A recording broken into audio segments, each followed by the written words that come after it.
Hey everyone, how you going? That's good. This video is how do we get stronger? Got people at the gym, people that I'm programming for that are within 1 to 2 years of training. So this is not a common conversation, but I've just been thinking about this stuff recently and touching on some of these topics with people. I can't remember when I first started what my expectations were of strength training. Um, when I first started at the gym, it wasn't for strength.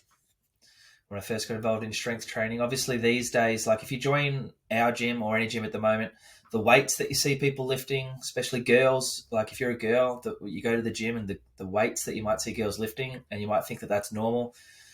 8 years ago or whatever, when I started, it just wasn't normal. And 100 kilo deadlifts was super exciting, and the strongest girls in my class, in my group, were getting 140. And they went on to get 180 or 200 like years later. But now, you walk in, oh yeah, everyone's kind of doing 100. The strongest are doing 160, 170. So I don't know. The expectations are changing. And I'm just not sure if people know how you get stronger. So I thought I'd make some videos on stuff that I often overlook because I assume that everyone spent weeks or nights on, bodybuilding.com in 2012 or 2011. For me, I just read everything on bodybuilding.com. I remember doing Chris Gethin's 12-week this and Ryan, someone from wherever, following all these things and reading everything, and then finding CrossFit and going through the journals and just reading everything. And I forget that people don't do that now, or people that I have contact with haven't read that stuff, and that stuff might not even exist anymore. And even if it did exist, those people don't have time or energy or can't be bothered looking into that stuff. And that's why I'm here to give it to you. And there's stuff that other people look into that I can't be fucked looking into, and I will call on them when I need them. Anyway, how do we get stronger? I've Googled it. I've Googled it just to see what comes up. How to get strong when it comes to muscle strengthening, focus, whatever. There's one that popped out that how to get stronger. Your body weight alone is an amazing way to build strength. Think squats. I agree, but let's go over our terms quickly. When I talk about strength for this video, I'm talking about how to lift more weight for 1 rep, okay? And I thought about this briefly before I started. And if you get a new 3 rep max, or there's a weight that you used to do for 1 and now you can do for 5, you are stronger. But for the sake of this, I'm saying, how do I lift more weight? How do I increase my 1 rep max? How do I go from I deadlift 100 and I want to get to 150? How do I do it? Or what causes it? Not how do I do it, but what causes it, okay? So when I lost a bunch of weight, I did 17 pull-ups once. Now I can do like 4. Was I stronger back then? I don't know. I could do more pull-ups. For the sake of this, I'm saying stronger is increasing your max, okay?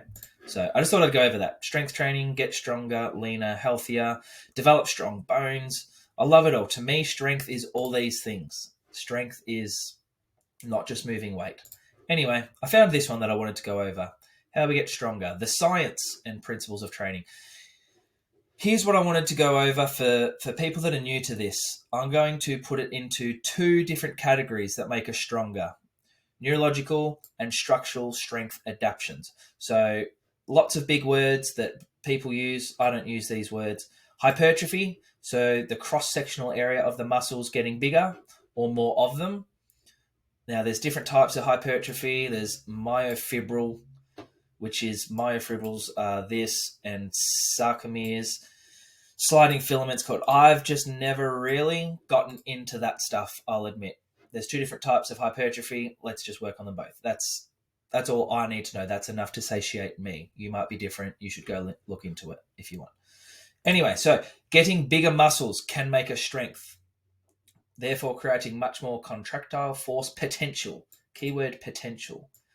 So a bigger muscle, we are creating more potential within that muscle.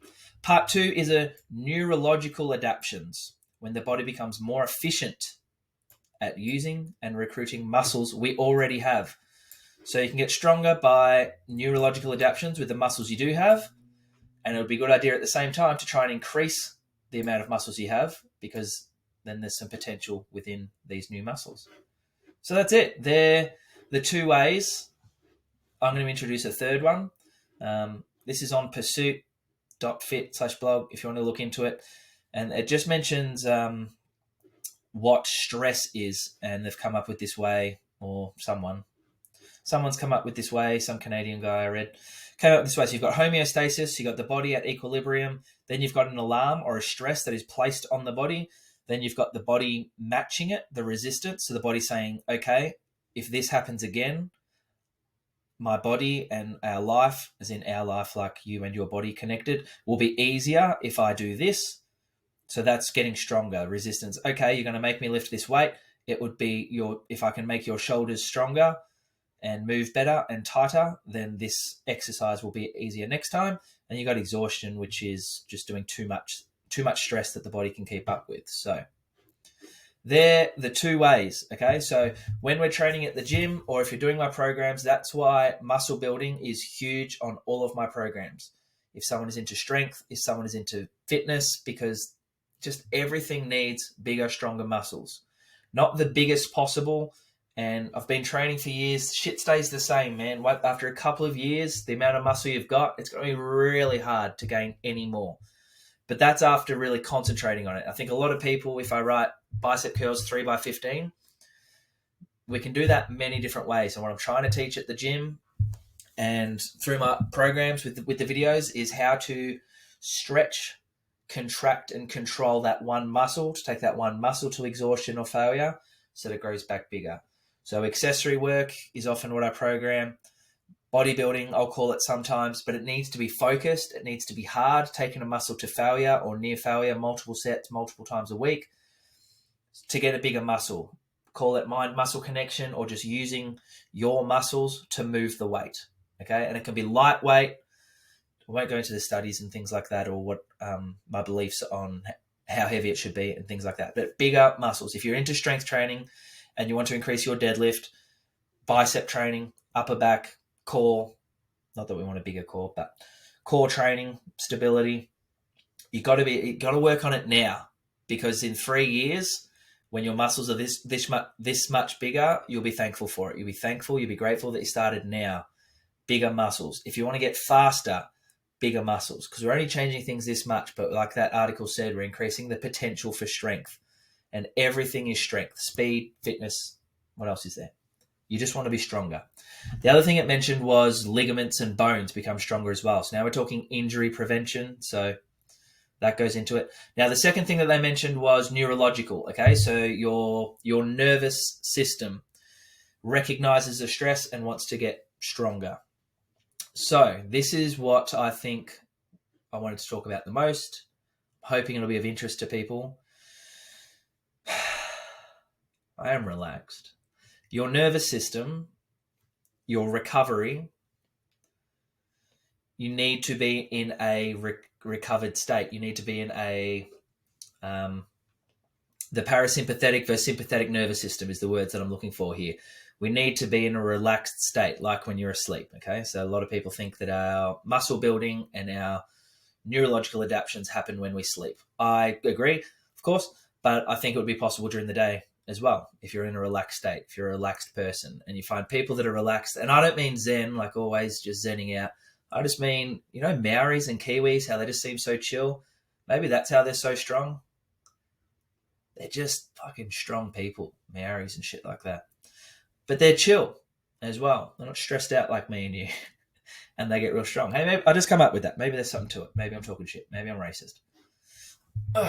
Okay, so if you're a stressful person, now stress can be obviously a lot of stuff with the mind, with your job, with relationships, with worrying about the future, obsessing over the past. Then you've got obsessing about food and your relationship with food, your body. We've got so much stress. Now, all these things, don't stress about it, but they're going to slow the rate that you get stronger at. Okay, so going for walks, eating good food, okay? Bad food, or I shouldn't say bad food, but I do. Fuck it, bad food. Junk food and highly processed food takes a little bit more toll on your body to process. That's it. So it's just time that your body is spending processing stuff. It's not going to kill you. But I believe if you want to get stronger, eating good food, sleeping well, thinking well, moving well, learning how to do those things, not just saying, okay, tomorrow I'm going to start thinking happy thoughts and thinking better. That's not going to really do much. If you're a negative person, you've got these thoughts and stuff like that, recognizing it is one thing, and then unpacking why it's there. Why do I do this? I don't want to do this, but I've always done this. Okay. So I believe, we call it holistic living, I guess. I don't really like that word, but a holistic approach is when you're training, we are creating an alarm, a stress, a stimulus on the body, and your body will react to it by hopefully giving you more strength. It won't do it the next day. It won't do it the next week. Well, sometimes it will, but very rarely. So things happen over a longer period of time. It takes a while. And you can't just give the body one stress, like do one bicep workout, and your body just grows bigger biceps. It needs to be a constant, a consistent stress for the body, I believe. It needs to be consistent. So after a couple of weeks or a couple of months, then the body will start to grow. So you've got to stick at things. You've got to constantly stress, constantly relax. So rest days are important for strength, but also just try to be more of a chill person will help you with strength and in your life. I wanted to mention a third thing. It's not in that article. Well, I didn't even scroll down in that article, but a third thing, is technique. Okay, so you can get stronger just through being able to display more force onto the barbell, let's say, on a deadlift. Moving your feet somewhere so you're in a more powerful position structurally. Engaging your glutes a little bit by rotating your feet out, by squeezing the bar different, by putting on a belt, by putting your chin in a different position. All these little things can help you get an immediate PB or gain strength or get more out of the muscles that already had the potential. So getting more out of what's there. So technique becomes important, and that's why sometimes you can have sessions where you just lift lighter and practice and reinforce the positions that you know are going to make you stronger. So not every session needs nor should be highly stressful. And not, if you're training for 90 minutes, I don't believe the whole thing should be heavy and hard and brutal. It can be, but maybe not every day, every week. Okay, so undulating your stress responses in the body. It's a part of programming that I love, and I've learned a lot from many different people, and I'm grateful for that. So you've got muscle size, you've got neurological, which is your nervous system, just your system in general, probably more than just the nervous system. Maybe I should look into more of it, but it wouldn't just be the nervous system, but all the systems of your body. And then you've also got technique, form, displaying the strength that's already there, practicing things, fixing, like if your feet roll in, if you have hunched shoulders, fixing postural things that you can display your strength more. That would be a third way. That's different because it's more immediate and it's just different to the other two, I guess. So if you weren't aware, that's how we get stronger. So if you want to get stronger, I would really prioritize the muscle building side of things. Okay, so taking a muscle with isolation exercise, I do believe, is better. Taking a muscle to failure, 2 to 3 sets on one exercise, 2 exercises a session, twice a week. There's a lot of different theories out there, but just working, if you want bigger anything, you got to grow your whole body. So targeting the areas that are lacking, that aren't getting worked on the compound lifts, bringing them up. Neurological means we need to stress the body with some weights and then allow for recovery. And your recovery can be sleep, breathing, walking, just the way you live. Like imagine some people are recovering when they sleep. Some people sleep for 5 hours, right? So let's say you're a stress head. You're recovering for 5 hours a day. I sleep for 8 and I'm chill as fuck during the day. I'm fucking recovering as soon as my session's over. I'm in recovery mode, okay? It's not actually how I live my life. Sometimes I'm stressed as fuck. But I'm working on it, okay? But you know what I mean? If you want to increase your strength, maybe you can work on shit like that, like becoming more of a chill person. That would be nice. I think we'd all want that. That helps with so much more than lifting. I've always been called a calm person, but then I listen to these videos back sometimes and I'm like, why do people call me calm? I talk so fast and I swear and I'm fucking angry and shit. And then the third thing, technique, form, stuff like that. So practicing things. Practicing's fun. Practicing your split jerks, pausing in the dip, practicing your cleans and practicing high elbows. Shit like that will make you stronger as well. I hope you've learnt something. I'll send this to people when they ask me a question.